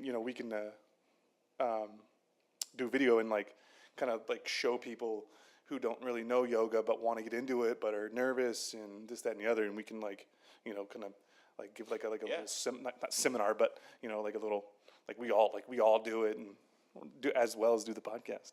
Yeah. I'm down. I'm open for it. Yeah, no, that's cool. And same thing, as a woman too, it's hard to, because my willpower, and I'm like, yeah, whatever, challenge accepted. We just naturally gave each other our phone numbers, and I, like, you think of it and you're like, oh, okay, whatever. And we didn't talk about like your relationship status, my relationship status, anything, like if you had kids or whatever. I mean, we just naturally were just like, we just had great communication as strangers. And I'm so happy that I'm here. I really appreciate this. This is so awesome, guys. Thank you. No Absolutely. problem. Yeah, definitely. Thanks for coming and hanging out with us. Yeah, we're gonna have to do some more of this for sure. Yep. The thing about it is, being the 5 of spades, the 10 of hearts is what you mirror, and that's what your ultimate kind of goal is. When you're the most happy, you are expressing what the 10 of hearts, which is social success, which is described as social success. And Cool. so social success is ultimately what not your goal is in a way, but like that would be when you're engaged in what the 10 of hearts has naturally. When you're engaged in that is when you are going to be happiest. Most fulfilled. Most fulfilled, yeah. It's like soul fulfilling to engage in a platform, to have 10 people surrounding you, and you're able to either teach them or show them, or they're all about whatever you're all about, and that's when you're Definitely. Yeah. That gets all my feelers going. That's for sure. That's what the 5 of spades Cool. ultimately is, and that's interesting. Yeah. So we're cousins in a way. Nice. Oh, that's Yeah, you. I'm the Jack of clubs, Okay. which mirrors the 10 of hearts. It's a cycle. It's a complete circle. It's a trip, man. This stuff, we can go, maybe like a different podcast, we'll go super deep into it. But We yeah, shall. I would yeah. absolutely. I would totally love to do that because this is something that's new to me. Mm-hmm. Yeah, and the whole breast milk bodybuilding thing. What the fuck? Yeah. I'm glad. I want you to like go out and like Google that when you go home, and you're just gonna like take a shower, hang out, and you'll be like, women's breast milk bodybuilders. I have to know more. Hey Siri, Yeah. Yeah. Right. Alexa, Or hey Google too, right? yeah, now it's Hey Google, right? Yeah, I know. The technology advancements are so crazy. I was talking to somebody about like music and and how it's like, so technology is so quickly, like we don't even use a Game Boy anymore, guys.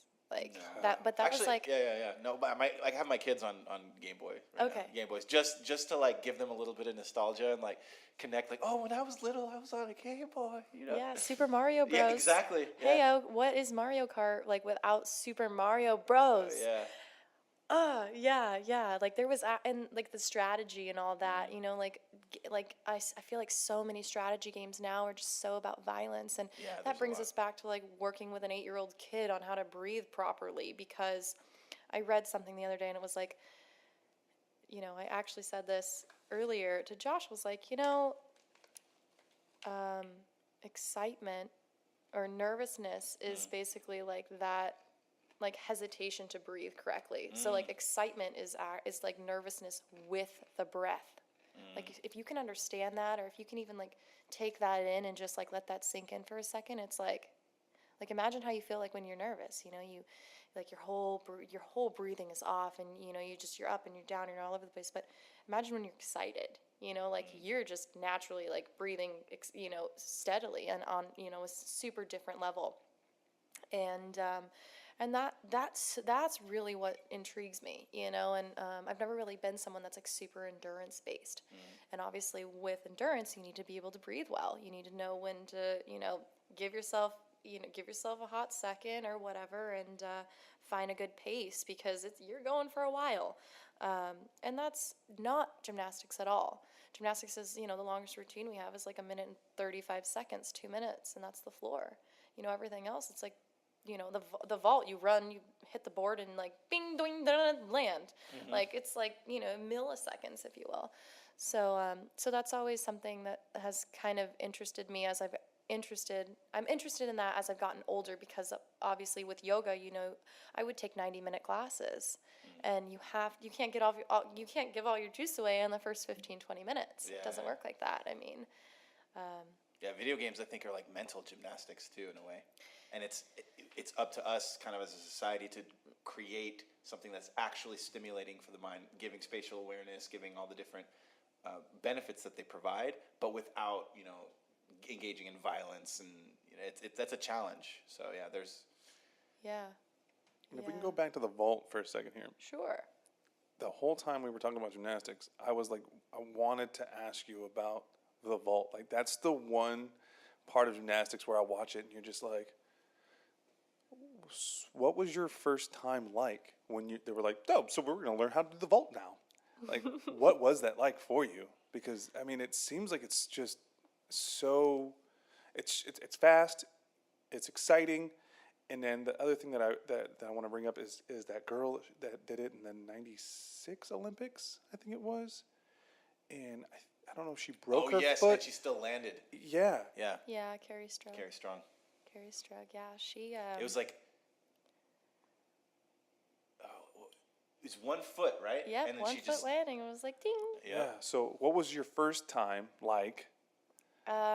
First time was like, you're sprinting down this thing, you're sprinting down the runway, and then you hit the springboard into like some inanimate object, like this stationary object that's just, like it's giant. And nowadays it's different with the progressions, but the first time, vault was actually one of my best scoring apparatuses, which is funny that, it's so interesting to you because I loved the vault, even though it was just so fast. You kind of like, you didn't realize how much you loved it because, it's mostly just a run, and then putting your body in the right position and then just flying. But essentially it's just invigorating, everything else, like, the balance beam is like nerve-wracking, or, the bars is like, oh shit, I'm gonna fall, or, I'm gonna fling off and fly, whereas like the vault is like, no, this is like a deliberate run into something and then boing. So the feeling of like doing vault the first time, actually, when I really started getting good at vault, like I couldn't really tell you the very first time, but when I really started getting good at vault, we actually didn't even touch the table. You went from the springboard and you just flipped over the table and landed on the other side of landed on like a high surface mat. So, and that basically like got you the courage to understand, like, you must conquer the table, like you must master this object, like you must run so hard and hit the board so hard that you just fly over the table, and like you have to just imagine that like nothing's even there. So, and then from there you learn how to actually use the table. So then you come into contact with the table, and then you take your motions and go. So, and that's not really how they teach nowadays, because the horse is like, for the lower level gymnastics, the basics, it's now just like a large surface mat. Right. So, and then from there, you have to go back to this horse. And so we actually have a lot of kids that are hesitant to even get on the table. Whereas like for me, I was like, get on the horse. So it is a beautiful, like if you really have an eye for it, like it's one of the most difficult. Vault is so difficult. There's 3 different phases in the vault. So there's a pre-flight, in-flight, post-flight. And then you also get to be judged on your run and how you hit the board, and then how far away, how your landing is. So there's so much going on that you really have to have an eye for it. And that's what makes vault challenging. And I think it's really underappreciated, because it's so fast, and like it's not like the graceful balance beam or like the floor with music, and it's most of it's just a run. Yeah. So, and I most of the time, like, I can tell based on someone's run if they're going to be a good vaulter or not. Simple as that. Wow, that's pretty cool. For me, the floor routine is the thing that trips me out. Like, I just saw, I think, what's her name, Katelyn Ohashi. Yeah. Yeah, she had like the perfect floor routine or something like that, Yeah. was it? Dude, that floor routine blew me away. I was just like, wow, this is amazing. And I'm not even like super like into gymnastics or anything, but just from an outsider observing perspective, she nailed it. Like, did you get a chance to see that floor routine, or Absolutely. It's so funny because it went viral too? By the oh, way. she's been someone I've always had my eye on since she was a visa girl. She was one of our champions in Oh, really? USV. Yeah, yeah. So, but she missed the cutoff for the Olympics because of her age. She was 15 for the year that she should have been going to the Olympics, and then at that point, she developed. Her body developed, and then now she's doing UCLA gymnastics. And same with Kyla Ross. Kyla was able to make the cutoff for the age limit for the Olympics, but at the same time, like the consistency in that woman is just like, she was just someone that I always resonated with because we had very similar body structures when she was a gymnast, and it was so easy to watch her gymnastics, and if she did make an error, it was so easy to see it because she was such a consistent like athlete. And same with katelyn Ohashi. I mean, that girl's going back handspring, full twisting layout on the balance beam. So someone so that's a flip, a straight body flip with a 360 turn in the flip, And then landing and dancing, and then or landing and do a split, landing or on the balance beam. You're just like, oh my gosh. So and same with that. Splitting, jumping into a split. Everybody's like, oh my gosh, that's crazy. When it's kind of not. It gets so much, and that's what's fun about it, is like it gets so much hype. But at the same time, as long as you stay tight, there's really, you're just bouncing around off the floor, which is just like it's just like a trampoline. It's not as forgiving is what I call it. Trampolines are very forgiving, right? If you will, yeah, exactly. So the spring floor is not as forgiving. Obviously, you don't have that kind of time. But yeah, it is mind blowing. And with katelyn Ohashi, I mean, she really struggled with a lot of body image.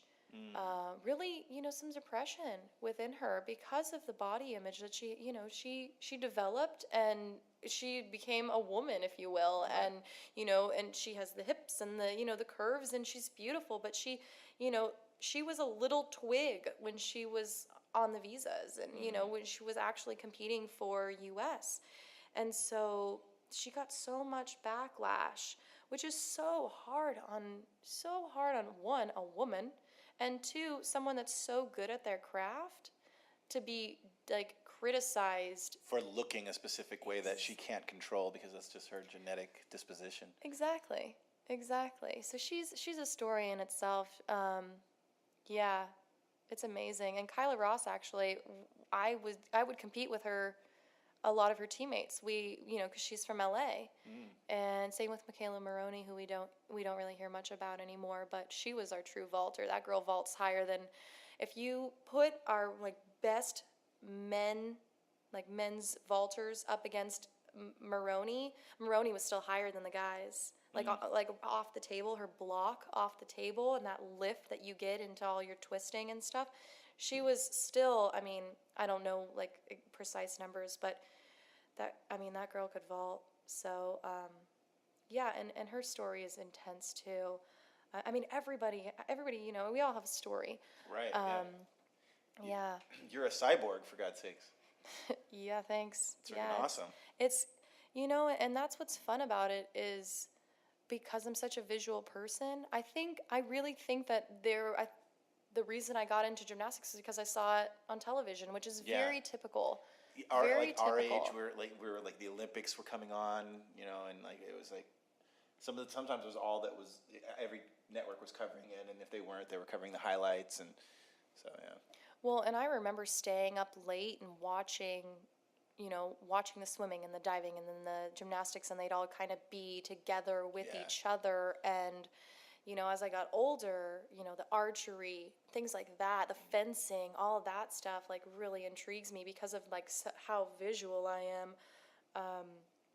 And again, with the independent sport, I always just had a liking for that kind of stuff, and the skiing and all that stuff. for the winter.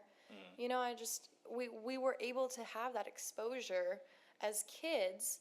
And even, you know, tonight while I'm subbing at the gym, I went in for a workout and went in for some subbing. And, you know, I told the kids, I'm like, you're on an Olympic-sized trampoline. Like, this is what they use in the Olympics.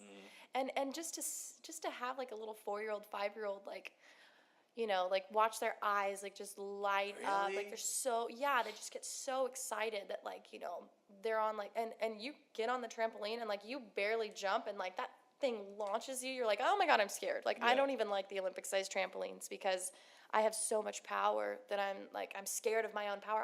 I can throw a triple front on the front, like, on the trampoline, which is, like, that's just intense. That's really gnarly. And, you know, so I only do it into, like, pits and stuff like that.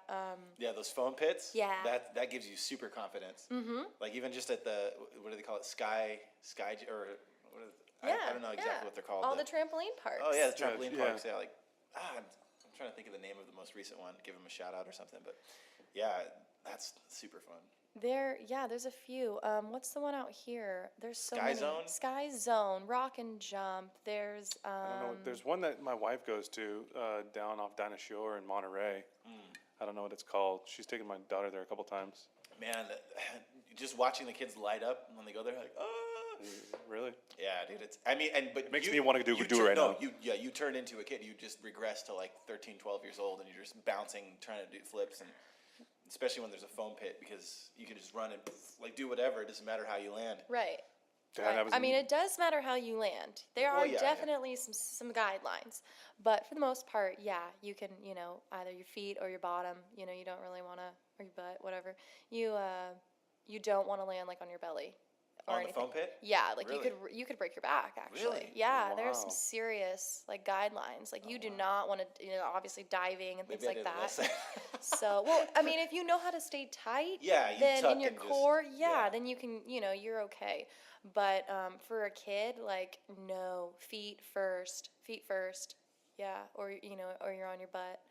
But you know, and even like then, you know, if you feet first, you could still roll your ankle because like it's all still kind of an uneven surface. Yeah.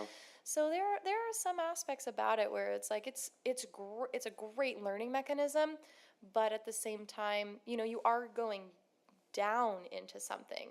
So eventually, you kind of have to add mats, you know, and then to build going uphill. That way, when you go to a hard floor that's not as forgiving, you're gonna make it, and you have confidence that you know you can move forward. And that's just, you know, the natural progressions of any sport. Like even what's super cool. Have you are you guys skiers or anything like that? Yeah, snowboarder. Okay. Never have. Dude, we'll have to, Missing you know, out, Rick. yeah, I know. yeah, we'll have to go or something. Cause man, I love teaching people how to snowboard. I have a kind of an interesting philosophy on it. So Carve. Yeah. The carving was the hardest part to get because it was the confidence of like shifting my back foot and being like, oh, okay, I'm still on the board, I'm still up, and it was a few falls, man. I feel like I got a Really? concussion or two. And that's a thing too. Like always wear a helmet, you guys. Like it's not about Dude, that snow's Yeah. not forgiving at all. and it's not even about that. It's more like the idiot that like is going so fast that like runs out of control and all This of a guy. And then all of a sudden you're like, hey, This asshole over I'm here. down because someone just hit me. and that's really hard too. And yeah, and it's just gotten, you know, it gets busy on the trails. So you Snow have to, helmet. yeah, snow helmet. And it keeps your ears warm, guys. Like, whatever, keeps your head warm, if that's something you guys are interested in. But, you know, it's one of those things, when you're learning those progressions, like taking a jump or whatever on a snowboard, I mean, that's a crunchy landing, you know, and like in gymnastics, like you can roll and safety roll, and like that's not really the way of the world with a snowboard. No. And obviously on skis, you know, you call it a yard sale and you lose your skis and you lose your poles and you like, you know, you got to get your shit together. Like now it'll naturally, like you'll break out of your skis naturally, but on a You're bored snowboard, now. It's going with you. exactly. And then you're like, you know, you're shimmying, you're skipping down with a board on your feet, and your feet are together too.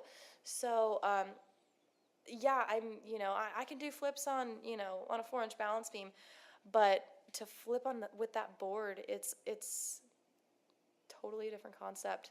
So having that foam pit and stuff, it's cool because Imagine a snow pit. Yeah. Well, in Mammoth, they have snow pits. Oh, really? Oh, yeah. Like the airbag. Oh, you yeah, know, yeah, like airbag. So, which, anything like that is helpful for people just to like understand the air awareness.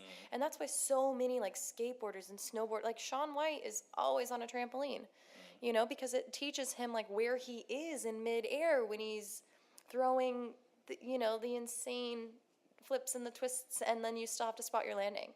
Yeah. So it's rad. It's that type of intense sport is just, it's mesmerizing. Any type of flipping sport is just, I always have so much fun. It's cool. It's awesome. So, Well, do you have any final questions, Toga? I guess we'd go back to the gymnastics and the beams, the balance beam. The way that you have to do your aerial and then come back onto that surface, and it's just so skinny and like thin, and like how you follow your spine. Really okay. Yeah. That makes sense. So, and that's one of the things where like the kids are like, aha, like you see so many aha moments when you're just like, so did you follow your spine? And they're like, oh, because the second you open your arms, the second you throw a leg out, your whole body kilters. It's off kilter at that point. So, yeah, and obviously your spine is smaller than the balance beam. So it really gives a person an understanding to be like, oh, that's how I'm gonna get it. So, and then obviously like you can like, we call it monkey toes because like you're, gripping your feet on the side of the beam. Or gripping your toes on the side of the beam like you're using it like a curb. So, and like even like with your fingers and things like that, when when you're jumping, like you still are, using your fingers to like brace the beam. And the balance beam's actually, it's a lot more forgiving than people might think as far as like your joints. Because the way your hands are placed, or, you have to be so precise that you actually, it's like more dangerous to just be on the floor doing something than it is to be like on the balance beam, because naturally, it's like the same kind of thing when you're doing yoga on the stand-up paddleboard. You're like, don't fall, I don't want to fall into the water, Same thing. If you're on a low beam, obviously you can just step off. But the second it goes up a little higher, where you're like, you're forcing yourself to get the strategy correct. Exactly. And that's when, that's when that like level of understanding actually becomes fun, where you're like, shit, this sucks. Like, it's hard. I'm still learning like just how to jump on the beam, or, turning on the beam, for example. A lot of that is just feel. And then once you understand the feel and you understand your equilibrium, then it really becomes like, then then the light turns on and the everything starts sparking, if you will. So That's kind of what happened with the climbing gym the other day. I was at the indoor climbing gym, and it was like my first time. My buddy ended up taking me, but like I was doing things that it took him like months to get. But that's just because I work out naturally by myself. But you feel a whole new muscle group like just completely just activate. It's ridiculous, and you're purposely forcing your body into like survival mode in order to just persist on whatever wall that you're climbing. And there's different levels. There's V1, V2, V3, etc. And then upstairs there's a little aerial gym, which you might actually like. I don't know if you're into aerials, but that's kind of a natural extension of gymnastics and movement and flipping. it is. There are, and that's more like a circus, actually. Like the the gymnasts kind of, we're like, oh, the circus stuff is cool, and kind of incorporated, some of that into it. So like the acro gymnastics and the acro yoga, they're very similar, and a lot of like the acro people in gymnastics, like they're tumbler, like have to tumble, but like then you watch their tumbling and it's so different because you clearly have like an understanding of how much time they spend together as like a unit in order to be able to like hand balance each other or things like that. So it's really interesting, and obviously it's a team, that's a team effort. So so it's cool that that you do find, you know, your feel for it, and that survival mode, it kicks in and you're naturally like more motivated to, you know, even though you know that like, or you're still like cabled, you know, you still Yeah. have cables on, or you know the floor's that, you know, it's not that far away, but at the same time you're like, I don't want to fall. And at that point it's like getting in the car and you're like, I want to drive fast, but I don't want to hit anybody. Oh yeah, You know? Oh, I this have guy that. knows Yeah, about I that. have that all the time. This guy, you know, it's funny that you say that too, because he's the only person that I've ever driven with that has never said anything to me. Like, there's no like, oh, I'm shitting the bar, or hey, you should slow down. He's just like, yo, I know you're not gonna kill me, so I'm just not gonna say nothing. That's great. But also secretly in my mind, I'm like, I want you to be driving like this, so we can get there, or when we get there, or just to kind of like push other people along. Like, come on, get it, let's go. Yeah, I So- hate. I don't know what it is about me, man, but I can't. I have huge anxiety when it comes to heavy traffic, because I just want everybody to get the fuck out of my way. I'm just like, get the fuck, like I just want to like in my mind I'm like mentally like hitting the horn like meh, meh, meh, meh, meh, meh, meh, and my brain's just like, yo, get the fuck out of the way, but I'm like that. So it's really hard. We relate in that way for sure. Yeah. Yeah, my whole family's like, you ride ass. And I'm like, you know what? I'm just trying to push people along here, you know? Like, there's nobody in front of you, so why are you going the speed limit? Yeah, get over to the right. And it's just funny too, is recently I got in a car accident. I rear-ended somebody, and I wasn't even driving like an asshole. Isn't it? That's the time that you don't get into a car accident, right? It's karma we were talking. Karma. Karma. I was like a almost two car lengths behind this person, and what I didn't do is I didn't initially push on my brake. I took my foot off the gas because I was kind of going in an incline. So I was like, no, I'm not gonna slam on my brakes.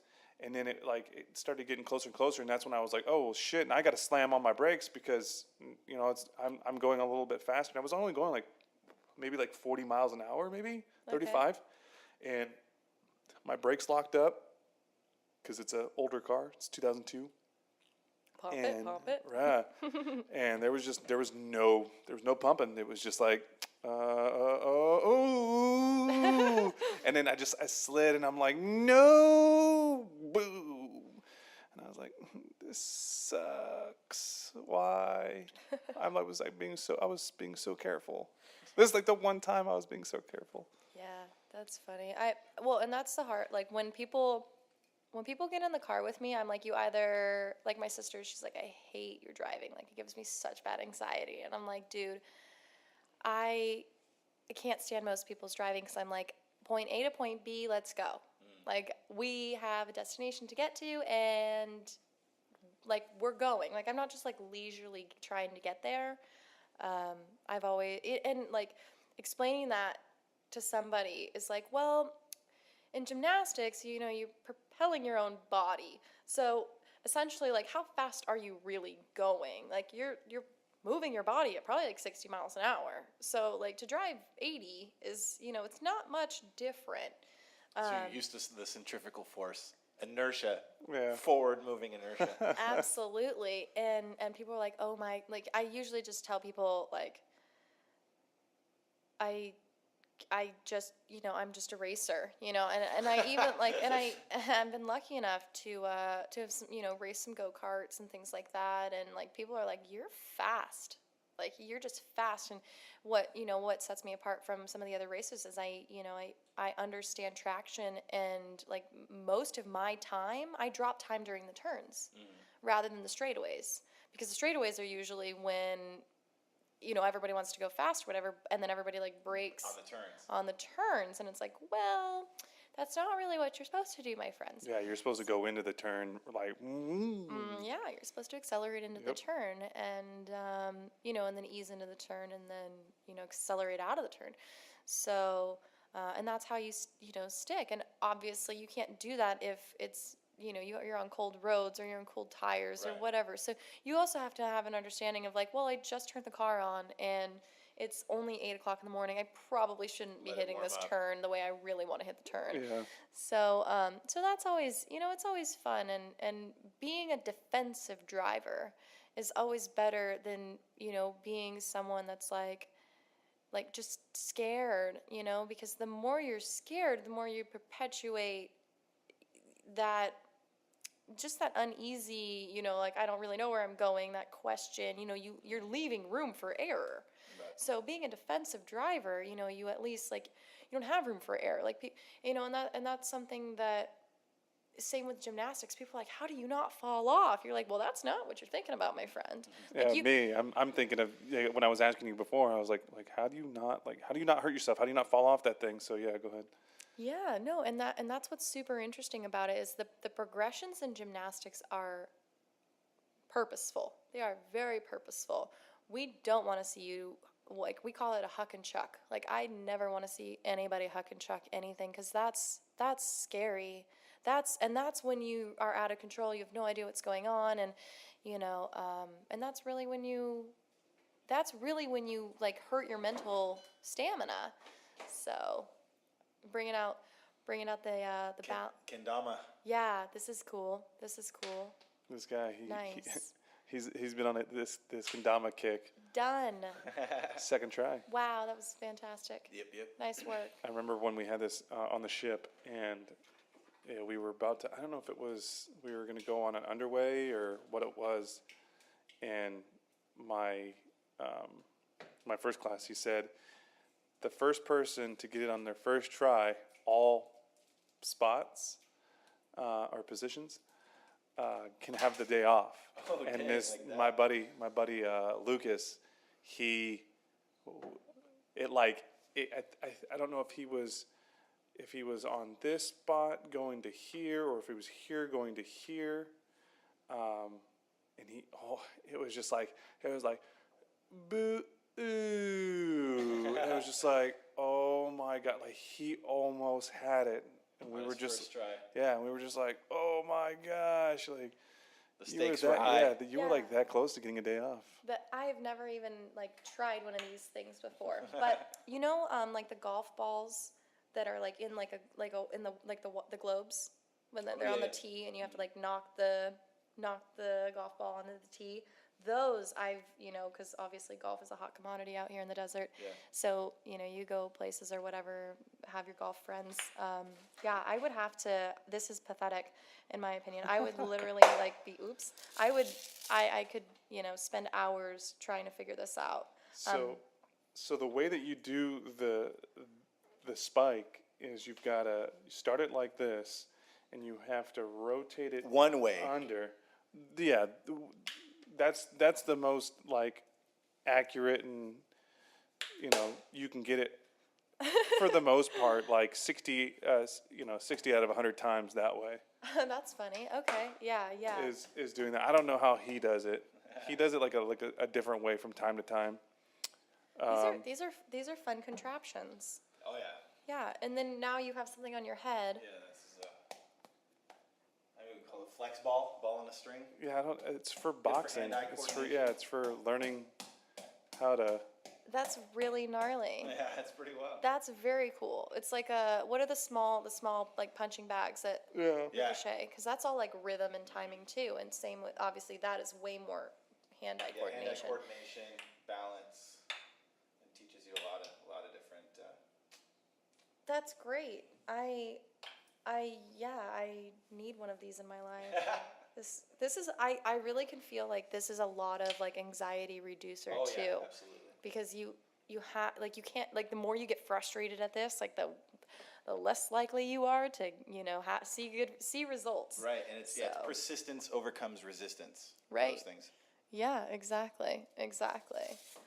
Well, thank you. Yeah. Let's Yeah. let's wrap this up before the 2-hour mark, so we Hell don't yeah. overwhelm our listeners here. I know. We should break it up into two and make them excited to hear the next half of the episode. Yeah, that might be a good idea. Yeah. Part 1, part deuce. Yeah. Episode 5, part 1, episode 5, part 2. That'd be Maybe. great. Or just episode 5 and episode 6. Hey, speaking of that, we were talking about my number, and my number is number 5. 5. Oh, and what? Wow. This is yeah. number 5. Coinky This dink. is crazy. This It's like is- it was all meant to be. Like Yeah. literally everything that happened. Pool House Vibes, episode 5. Sweet. Yeah, thanks Thank for coming you in. guys. Thanks for coming, Rocky. We appreciate it. I appreciate this so much. This was so fabulous. I can't wait to meet again. Hell yeah. Absolutely. Likewise.